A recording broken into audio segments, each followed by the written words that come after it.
Pan की length है 37, thighs है 28 और घुटना है 17, मोहरी है 16, कमर है 36। आइए देखिए लेडीज पैंट का निशान लगाना। सबसे पहले हम 3 इंच का इलास्टिक के लिए छोड़ देंगे। उसके बाद जो हमारी पूरी लंबाई है 37 इंच उतना लंबाई रखेंगे, ठीक है। और फिर उसके बाद जो हमारी कमर है, कमर हमारी 36 का चौथा हिस्सा कितना होता है 9 इंच रखेंगे। और 2 इंच हम एक्स्ट्रा रखेंगे बेल्ट के लिए या फिर लूजिंग के लिए।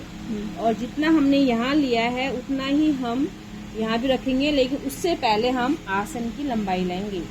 आसन की लंबाई रखेंगे हिप का तीसरा हिस्सा, जो भी निकलेगा वो निकलेगा 12 के करीब। तो 12 इंच का आसन रख दिया है। और अगर थोड़ा सा हम यूँ करके ऐसे इसको अब बनाने वाले के ऊपर बात है, वो यहाँ कितना करता है, थोड़ा इसमें से भी बढ़ जाएगा, नहीं तो फिर ये काफ़ी है। तो 12 इंच तो ये लंबाई होगी आसन की। और जितना हमने यहाँ रखा था हिप का कमर का चौथा हिस्सा प्लस 2 इंच यानी 11 इंच। और 11 इंच ही हम ये कन्नी को हटाकर, ये जो कन्नी है इसको हटाकर 11 इंच हम यहाँ रखेंगे। उसके बाद हम लेंगे थाइज हमारी कितनी थी 28 का दूसरा हिस्सा, 28 का दूसरा हिस्सा कितना होता है 14 होता है। तो 14 तो ये रखा है हमने, ठीक है। और प्लस ये 1.5 इंच ऐड और कर दिया। वैसे तो मैं 2 करती हूँ, लेकिन इनको रुमाली लगानी है तो इसलिए हमने 1.5 इंच एक्स्ट्रा ये रखा हुआ है। और उसके बाद जितना हमने यहाँ लिया है उतना ही हम, जहाँ हमारी फुल लेंथ है उतना ही हम यहाँ रखेंगे, यानी कि वो था हमारा 15.5। तो 15.5 कन्नी हटाकर, जो कन्नी होती है इनको हटाकर 15.5 हमने ये ले लिया। 15.5 का आधा कितना हो जाता है 7.7 इतना आएगा।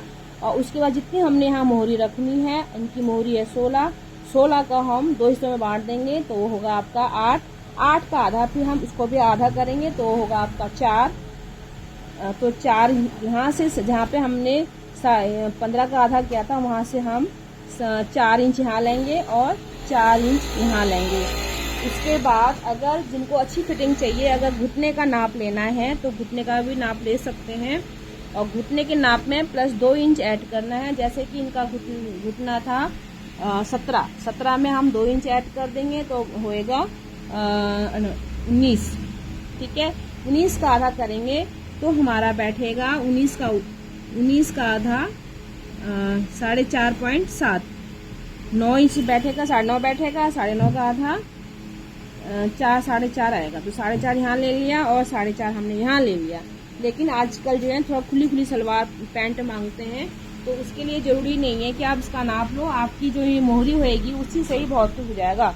उसके बाद हमने ये सेब पट्टी लेनी है। सेब पट्टी से आपने जो यहाँ नाप लिया था आपने, उसके हिसाब से आपने यहाँ से यहाँ इसको जोड़ देना है। ऐसे ही आपने फिर इस पुट्टे को ऐसे पकड़ना है, जो आपकी मोहरी की लंबाई थी वहाँ से यहाँ तक इसको जोड़ देना है। और फिर यहाँ से हमने 2 इंच छोड़कर 6 इंच की पॉकेट लगाएंगे। वो हमने छोड़ दिया है, क्योंकि जब आपका 2 इंच इसलिए छोड़ा है क्योंकि हम पॉकेट में भी छोड़ते हैं। और जब हम इसको यूँ करके ऐसे करके फोल्ड करेंगे तो हमारा ये पॉकेट जो होता है ना, पॉकेट का जो कपड़ा होता है वो इसके नीचे दब जाएगा, इसीलिए ये 2 इंच छोड़ते हैं। मतलब 3 इंच छोड़ने के बाद 2 इंच छोड़ना है। 2 इंच का निशान हमने कट लगाएंगे यहाँ पे, यहाँ हमारी पॉकेट लगेगी, ठीक है। और कम से कम उतना ही 3 साढ़े कपड़े के हिसाब से हम इसको, लोग थोड़ा मोटा पसंद करते हैं, तो ये जो नीचे का पोंचा है ये हमने थोड़ा बड़ा रखा है।